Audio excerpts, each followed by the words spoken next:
and help you really be intentional about who you are in relationship to. Because also the goal deeply underneath that is don't call the fuzz, friends. We want to undercut the market. Don't call him, yo. And obviously as you're decolonizing and getting yourself together, make good decisions. We won't even have no problems. But then there's also the institutional level in which oppression is also experienced, right? And so that means, for me, that we have to then build the sort of power, people power, we need in order to change institutions and systems. And so people power organizes demands. People power can assert pressure for those demands to happen. So for example, right now in Atlanta, they're going to budget season. And if you go on the Center for Civic Innovation, they have the whole calendar of events and what committees are talking about the sort of money they want. We should be calling the question around why Atlanta Police is getting $258 million of the general fund on top of the $109 million the city has committed to Cop City on top of, and that includes $1 million for the next 30 years. Why the Cop City is on a $10 a year lease for 85 acres of land, and people can't even afford to have and to rent a 2-bedroom or 3-bedroom for their families. Yeah? And so I think that is also a place where we must go, because it is about the resources. It is about what is being invested in, because ultimately what you water grows. And I know some people are still like, oh, I don't know if I want to get rid of the fuzz right now. People are still in Makia, you know what I mean?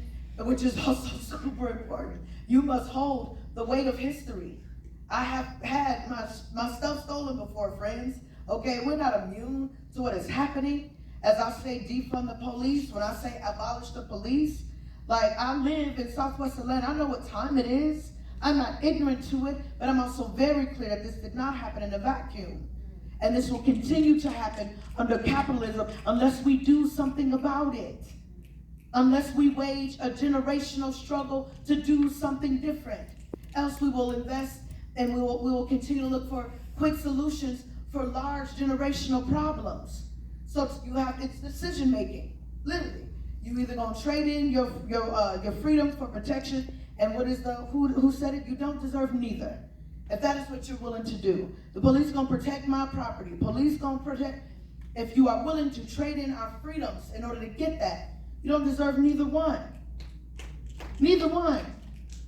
And freedom is what we're after, because we see what happens when power organizes itself. We see what happens, not just here in Atlanta, not just here, in this country in Georgia, but what is happening all over the globe. The United States have literally walked around as if, I think Dr. King talked about it as being the whole policeman of the world. It's not just happening here. This is how the posture of this country moves. But we still get and have the power to do something differently and do something about it. Join an organization that is doing something about it. If it doesn't exist, then build it, organize it, get your church together, start showing up at the meetings, start getting make people a little bit uncomfortable, put pressure on the folks who make the decisions around the things that are going to change the way in which our communities are experiencing policing and the ways in which they're not being invested in.